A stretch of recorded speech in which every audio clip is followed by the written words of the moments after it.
আবার বিএনপি চাচ্ছে যত তাড়াতাড়ি নির্বাচন হয়। বিএনপি তো প্রতিদিন দেরি হয়, বিএনপির ভোট কমে। কারণ বিএনপি তো সারা দেশে মানুষের মধ্যে বিএনপির তো ইমেজ খুব একটা ভালো আছে বলে আমার কাছে মনে হয় না। কারণ আপনি দেখেন আওয়ামী লীগের ভোট নিয়ে একসময় আমি মনে করতাম যে আওয়ামী লীগের ভোটগুলি বোধহয় যদি আওয়ামী লীগ নির্বাচন করতে না পারে তাহলে হয়তো বিএনপির বাক্সে আসবে। এখন কিন্তু ওই মনে করাটার মধ্যে আমার একটু চেঞ্জ আসছে। কারণ আওয়ামী লীগের উপর যত মামলা মোকদ্দমা সব তো বিএনপির লোকেরা করছে। তো যারা মামলা মোকদ্দমা করছে, যাদের কারণে তারা এলাকায় থাকতে পারে না, তারা কি তাদেরকে ভোট দিবে? দিবে না তো। কাজে এখানে কিন্তু কিছু ঝামেলা আছে। শুরুতেই বুঝতে চাই মাসুদ কামাল, জামায়াতের এই আন্দোলন আসলে কার বিরুদ্ধে? না, আসলে হয়েছে কি, এখানে কয়েকটা জিনিস। এগুলো মানে যারা আন্দোলন করছে তাদের একটা পরিকল্পনা আছে। তাদের এক নম্বর পরিকল্পনা হলো তারা পিআর পদ্ধতির কথা বলছে এবং যে দাবিগুলি আপনি বললেন এই দাবিগুলির কথা বলছে। এই দাবিগুলো যে একেবারে ভিত্তিহীন, একেবারে অমূলক তা কিন্তু আপনি বলতে পারবেন না। এই দাবিগুলোর কিছু না কিছু কার্যকারিতা আছে। হয়তো প্রশ্ন উঠতো যে এই সময়ে এটা করার সময় আছে কিনা। যেমন আমি নিজে ব্যক্তিগতভাবে আমি কিন্তু পিআর পদ্ধতির পক্ষে, উভয় কক্ষেই আমি পিআর পদ্ধতির পক্ষে। কিন্তু আমি আবার এটাও মনে করি যে নিম্ন কক্ষে এই সময়ে এখন পিআর পদ্ধতিটা চালু করাটা কঠিন হয়ে যাবে। এটা এই সময় করা যাবে, তাহলে নির্বাচন অনেক বিলম্বিত হয়ে যাবে। এটা পার্সোনাল, যে কারণে আমার পার্সোনাল অপিনিয়ন হলো এবার নিম্নকক্ষ স্বাভাবিক নিয়মে হোক, উচ্চ কক্ষে পিআরটা থাকুক। কারণ উচ্চ কক্ষের তো আসলে অত বেশি ভূমিকা নাই, কিন্তু শাসন কার্যে উচ্চ কক্ষের ভূমিকা অত বেশি তীব্র, অত বেশি মানে নাই। তো যে কারণে আমি মনে করি নিম্নকক্ষে এবার এই নির্বাচনটা পিআর না হয় মানে ভালো। কারণ ওইটা করতে গেলে আপনি নির্বাচন ফেব্রুয়ারিতে ভাই করতে পারবেন না, এটা একদম মানে একদম বাস্তবতা। কারণ পিআর পদ্ধতি করতে গেলে অনেকগুলি প্রশ্ন আসবে। সারা দুনিয়াতে অনেক পিআর পদ্ধতি আছে, সব জায়গায় কিন্তু একই পদ্ধতিতে পিআর পদ্ধতি না। আমাদের এখানে কোনটা লাক্সই হবে, মানে কোনটা মানে অ্যাপ্রোপ্রিয়েট হবে, এটা নিয়ে কিন্তু গবেষণা এবং আলোচনার অনেক প্রয়োজন আছে। যেমন আমাদের এখানে সারা অনেক দুনিয়ার অনেক জায়গায় যারা নাকি এমপি হন, মেম্বার অফ পার্লামেন্ট হন, তাদের অনেক সময় এলাকার উন্নয়ন কাজে কোনো ভূমিকা থাকে না, কারণ ওখানে লোকাল গভর্নমেন্ট খুব স্ট্রং থাকে। আমরা তো আমাদের লোকাল গভর্নমেন্টকে স্ট্রং করতে পাইনি। লোকাল গভর্নমেন্ট যতদিন পর্যন্ত স্ট্রং না হবে ততদিন পর্যন্ত এমপি ইম্পর্টেন্ট। তো একজন এলাকার লোক তো ওখানকার যে এমপি, যে লোকটা কাজের জন্য উন্নয়ন করার জন্য ভালো হবে তাকে এমপি বানায়। তো পিআর পদ্ধতি তো সে এমপি হইতে পারবে না।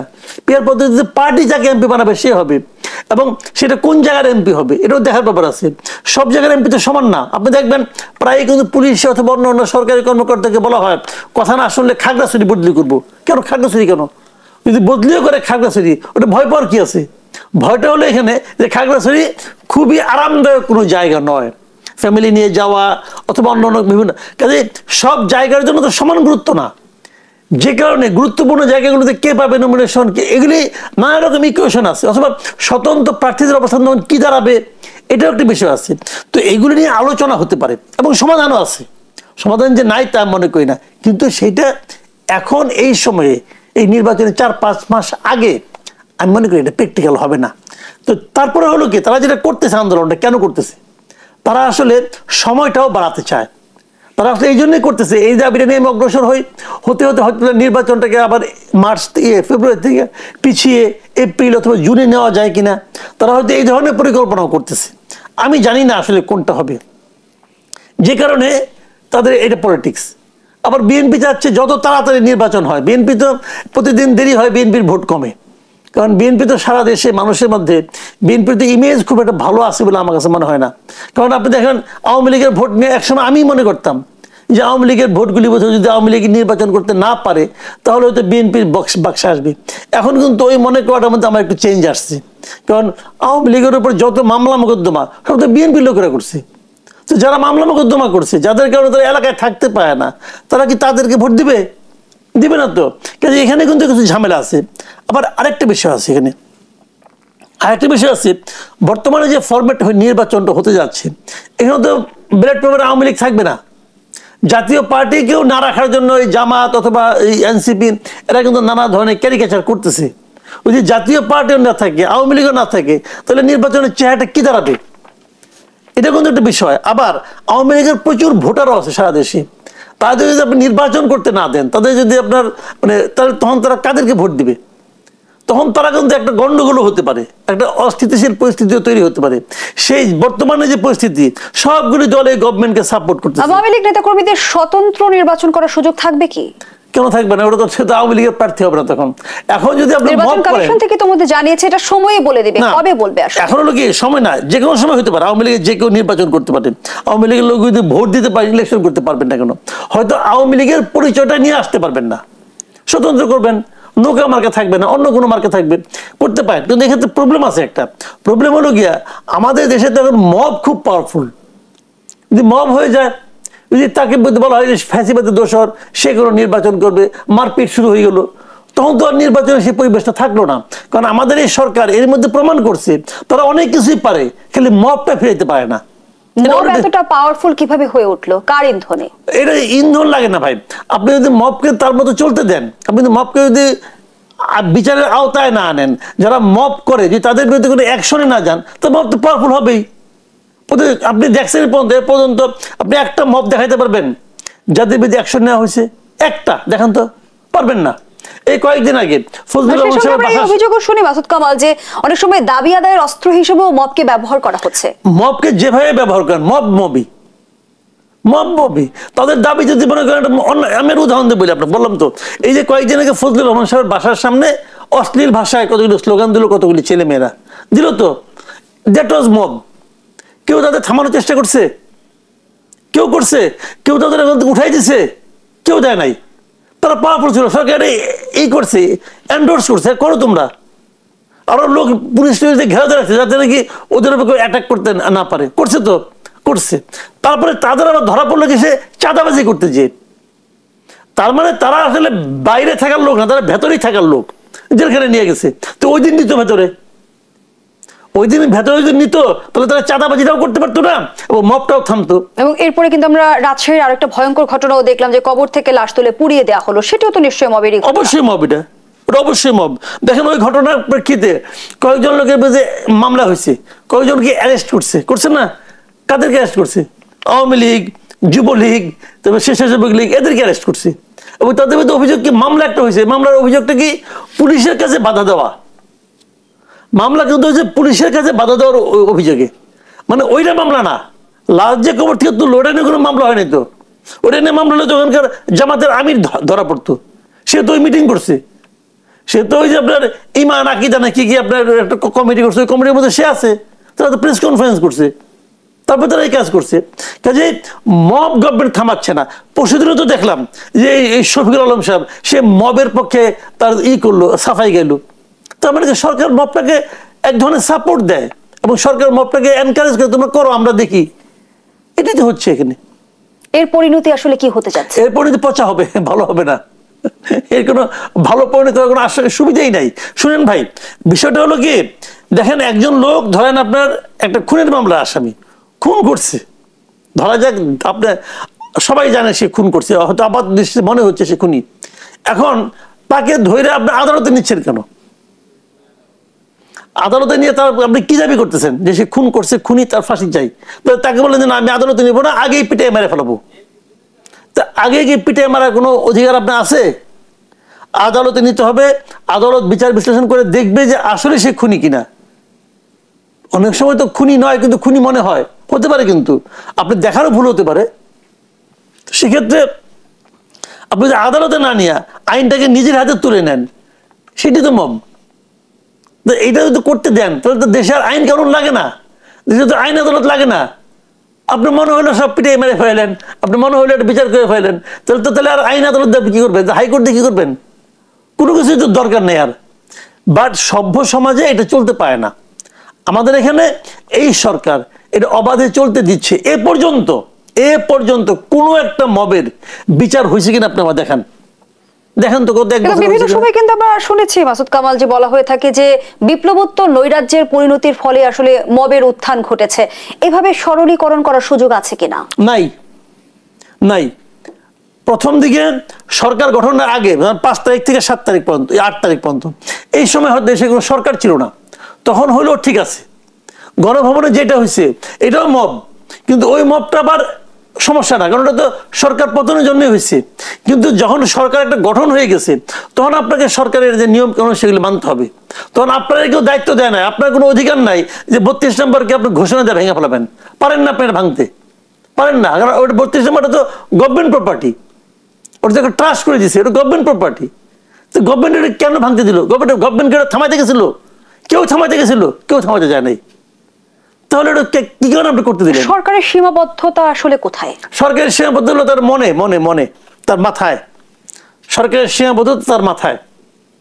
সে যা যা ঘটছে এটা সরকারের সীমাবদ্ধতার কারণে ঘটছে না, এটা সরকারের সিদ্ধান্তের কারণে ঘটছে। মবের ক্ষেত্রে কি সরকার যথোপযুক্ত সিদ্ধান্ত নিতে পারছে না? পারছে না। আমরা যেমনটি দেখলাম যে প্রধান উপদেষ্টা জাতীয় ঐকমত্য কমিশনের বৈঠকে জানালেন, মহোৎসবে নির্বাচন হবে যদি সংস্কার বাস্তবায়নে ঐকমত্যের মাধ্যমে ফয়সালা করতে পারি। রাজনৈতিক সমঝোতার আসলে সম্ভাবনা কতটুকু বর্তমান বাস্তবতায়? শুনেন, রাজনৈতিক সমঝোতাটা কোন বিষয়ে? That is the point. রাজনৈতিক সমঝোতাটা কোন বিষয়ে?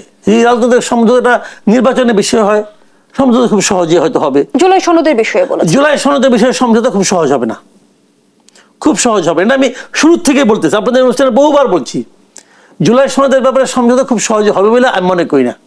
অন্ততপক্ষে বেসিক যে পয়েন্টগুলো মূল, মানে সংবিধানের যে চেঞ্জগুলো, এগুলো তো বেসিক, একদম প্রশাসনিক, এই বেসিক চেঞ্জগুলো নিয়ে সমঝোতা সহজে হবে না। হবে না এই কারণে, দেখেন, কেউ আছে রাজনৈতিক দলের মধ্যে, তারা মনে করে তারা আগামীতে ক্ষমতায় যাবে। যারা মনে করে ক্ষমতায় যাবে, তো তারা যদি এই সমঝোতাগুলো মেনে নেয়, যদি এই সিদ্ধান্তগুলো মেনে নেয়, তাহলে ক্ষমতায় যাওয়ার পরেই কিন্তু তারা এই সিদ্ধান্তগুলো মানতে বাধ্য হবে।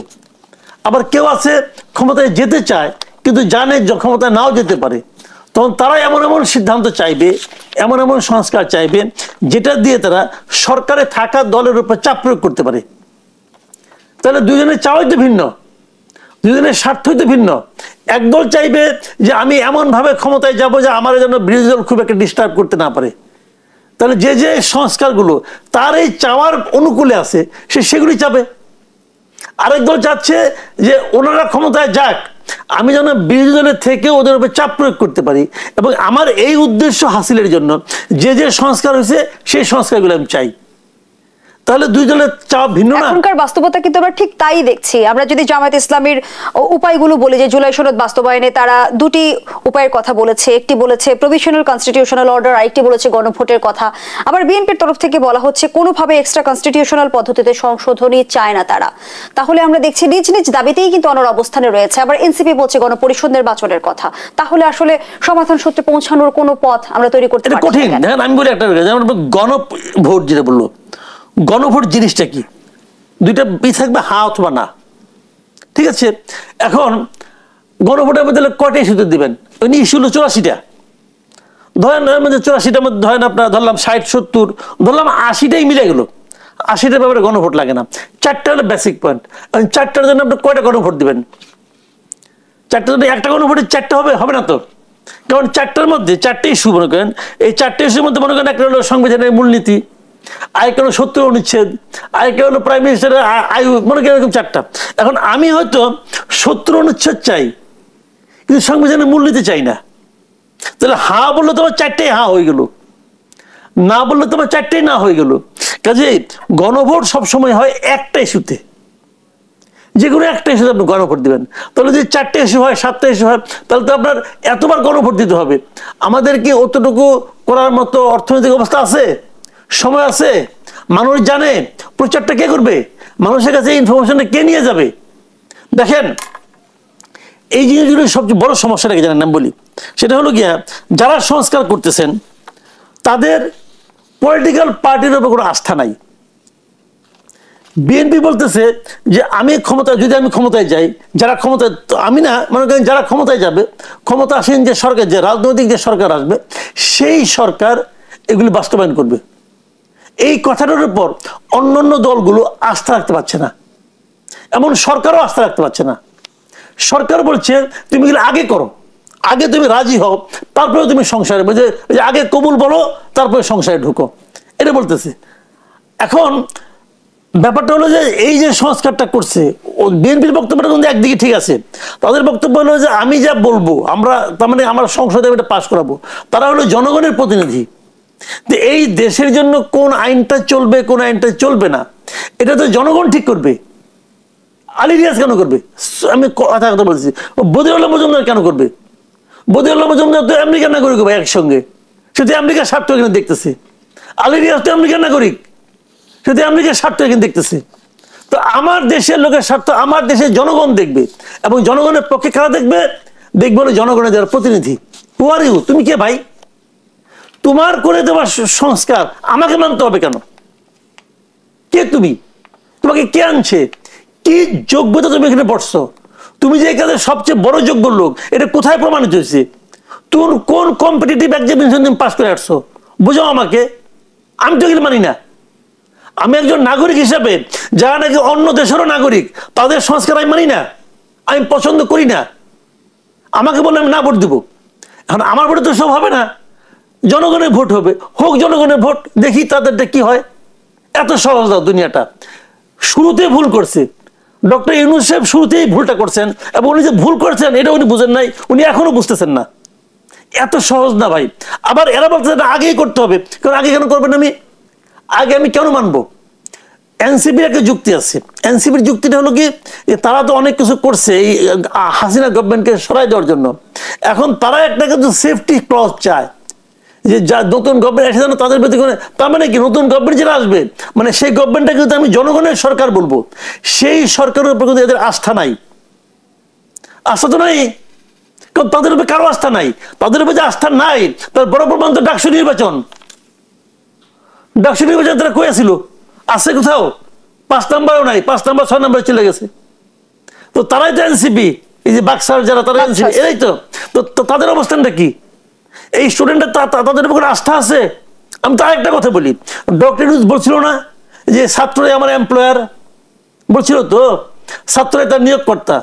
তার যারা নিয়োগকর্তা তাদের উপর তো স্টুডেন্টদের কোনো আস্থা নাই। এখন তো ডক্টর ইউনূসের রিজাইন করা উচিত, যে আমাকে যারা বসাইছে তাদের তো কেউ চায় না। ইতিমধ্যে নিশ্চয় আপনি অবগত আছেন, উপদেষ্টা মাহফুজ আলমের উপর লন্ডনে হামলার চেষ্টার ঘটনায় এনসিপির আহ্বায়ক নাহিদ ইসলাম বলেছেন, অন্তর্বর্তী সরকার ও উপদেষ্টা পরিষদের ভেতরে মাহফুজ আলমকে অপদস্থ ও হত্যার মৌন সম্মতি তৈরি করা হয়েছে। এ বিষয়ে আপনার মন্তব্য নিতে চাই। এ বিষয়ে আপনার মন্তব্য কি? শুনেন, মাহফুজ আলমের উপর যে অ্যাটাকটা ওখানে হয়েছে, এই অ্যাটাকটার দুইটা দিক আছে।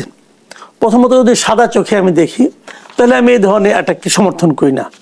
আমি মনে করি বাংলাদেশের যারা আমরা এখানে আছি, যারা ওখানে আছে, সবাই বাংলাদেশি। আমরা বিদেশে যখন বাংলাদেশের গভর্নমেন্টের কেউ একজন যান, উনি কিন্তু পুরো বাংলাদেশকে প্রতিনিধিত্ব করেন। তার উপর এই ধরনের অ্যাটাকটা আমি মনে করি এটা ভালো না, কারণ উনি বিদেশে গিয়েছেন। যারা বিদেশে আছেন, আপনি অন্য অনেক দেশে দেখবেন আপনি এরকম ঘটনা ঘটে।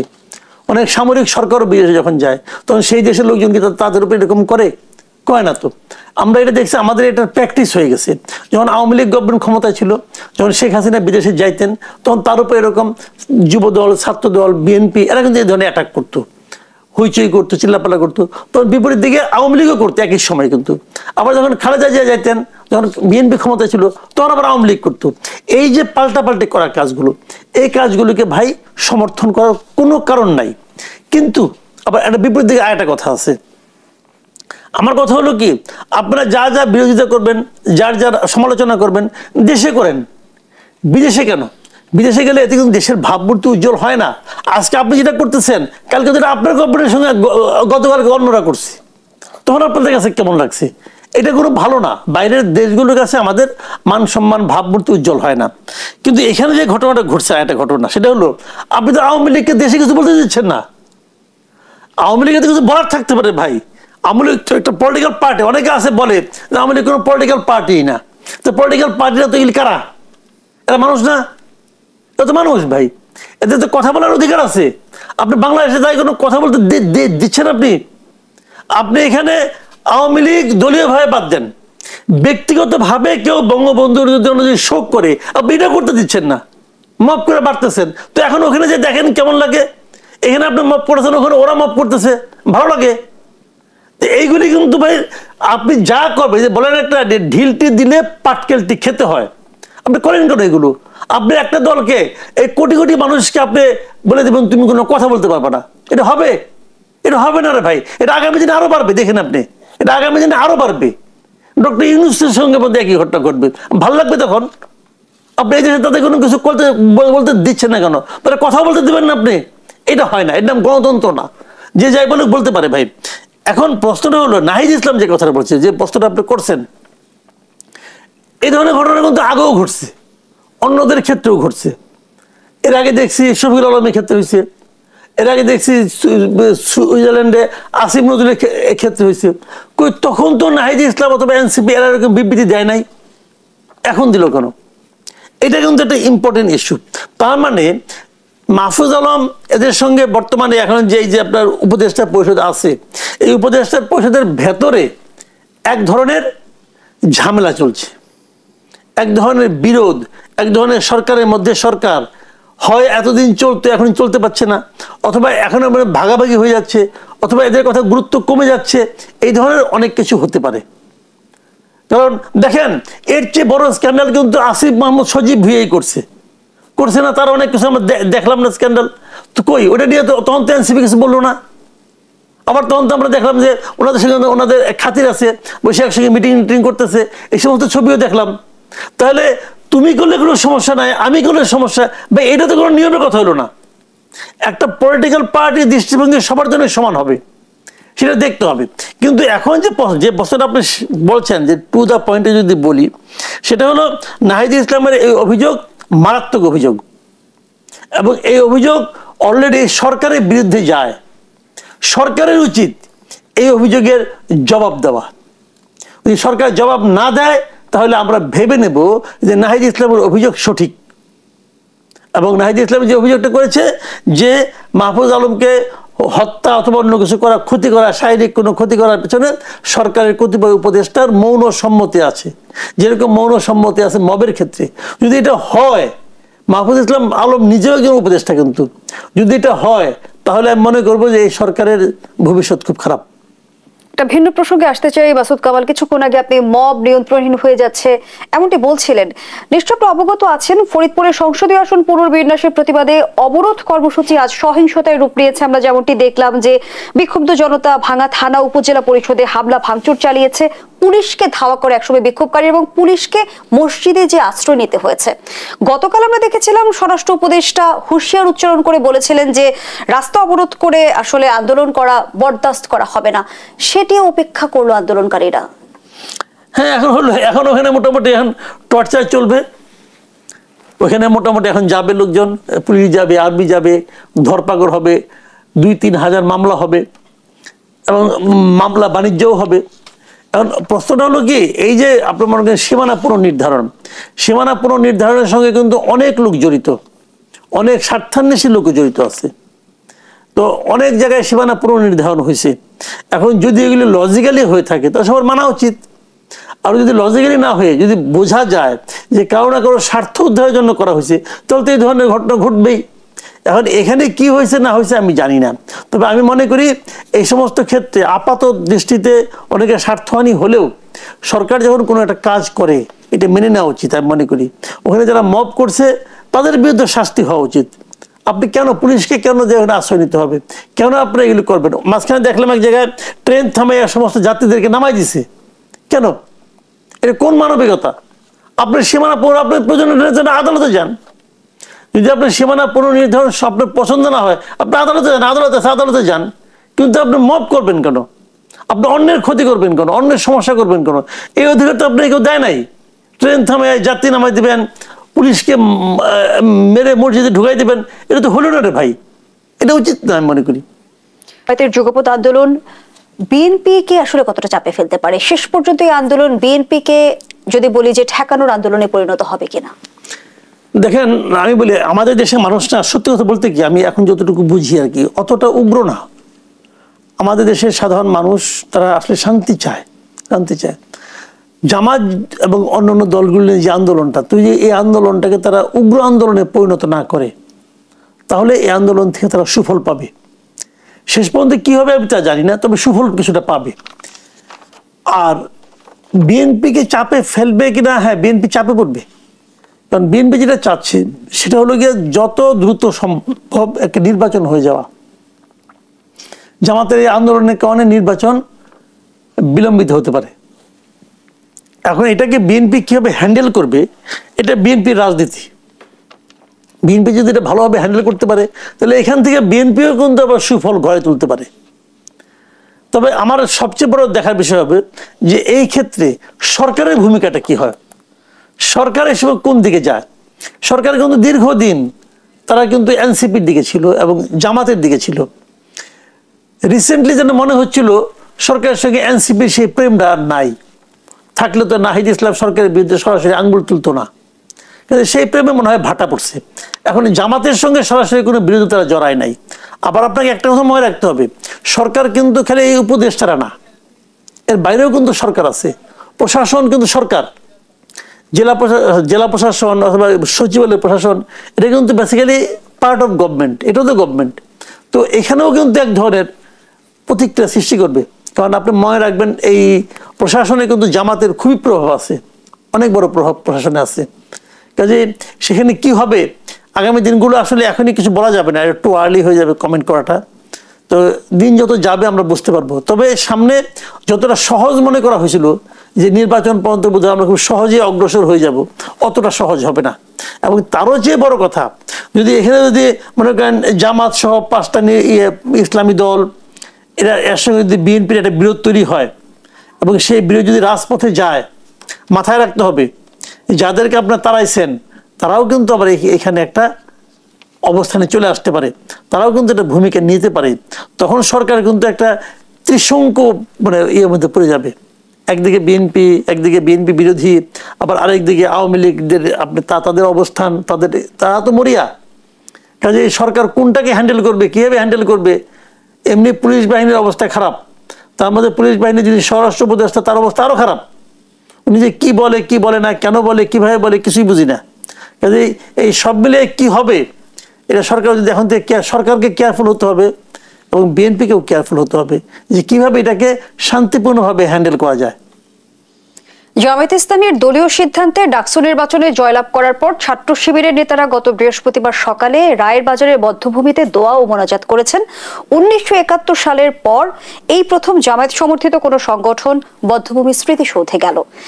এবার কি তবে 71 প্রশ্নে নিজেদের ভুল স্বীকারের পথে হাঁটবে জামায়াত, নাকি এটি কোনো কৌশল? আমার তাই মনে হয়। শুনেন, দুটো হতে পারে, একটা কৌশল হতে পারে আর একটা তারা মিন করতে পারে। কিন্তু আমার যেটা মনে হয় যে জামাত তারা সিদ্ধান্ত দিয়েছে তোমরা ওখানে যাও, এবং তারা গিয়েছে এবং এই যাওয়াটা নিয়ে অনেক কথা বলেছে, অনেকে ট্রল করেছে।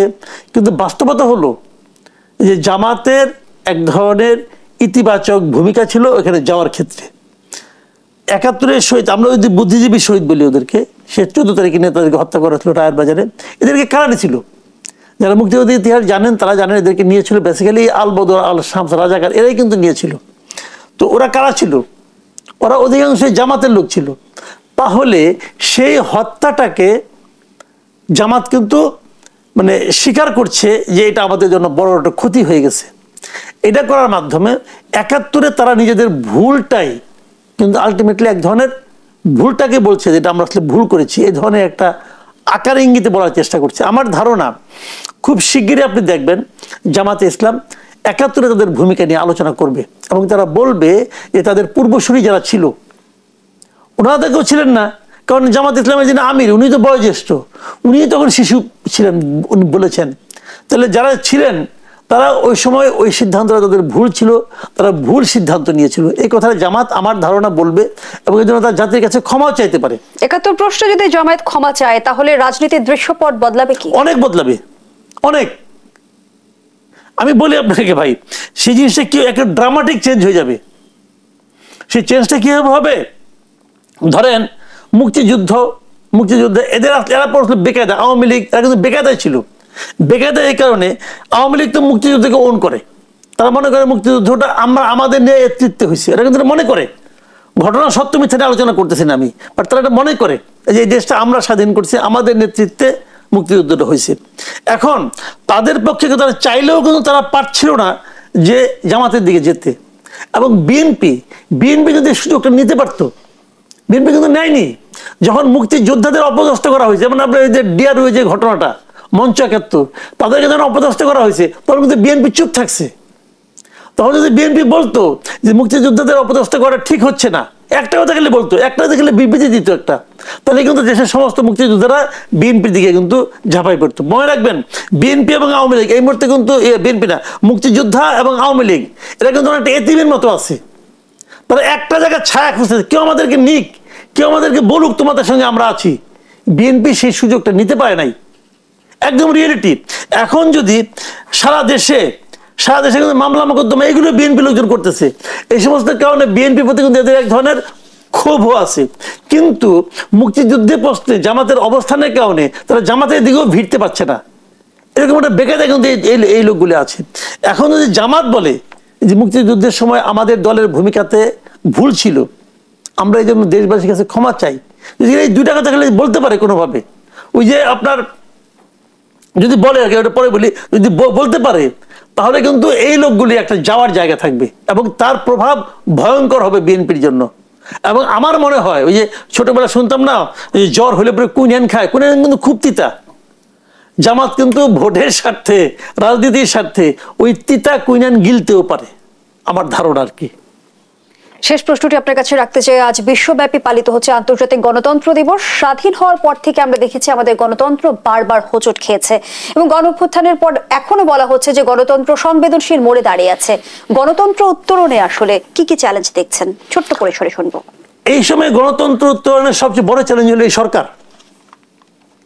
এই সরকারি গণতান্ত্রিক বলে আমি মনে করি, সরকার গণতন্ত্র চায় কিনা এটা আমার সন্দেহ আছে। তারা যে গণতন্ত্রের কথা বলে সেটা গণতন্ত্র না।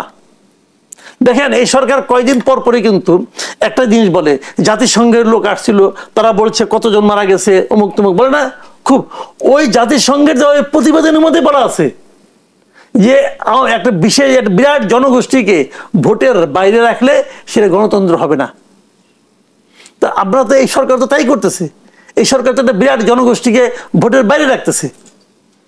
আওয়ামী লীগের যে আপনি ইলেকশনের বাইরে রাখতেছে, আওয়ামী লীগকে এটা কে রাখছে? বিএনপি নো, জামাত নো, কেউ রাখে নাই, সরকার রাখছে। কারণ সিদ্ধান্তটা সরকারের কাছ থেকে আসছে এবং এর ফলে আমি মনে করি বাংলাদেশে গণতন্ত্র ব্যাহত হবে। অসংখ্য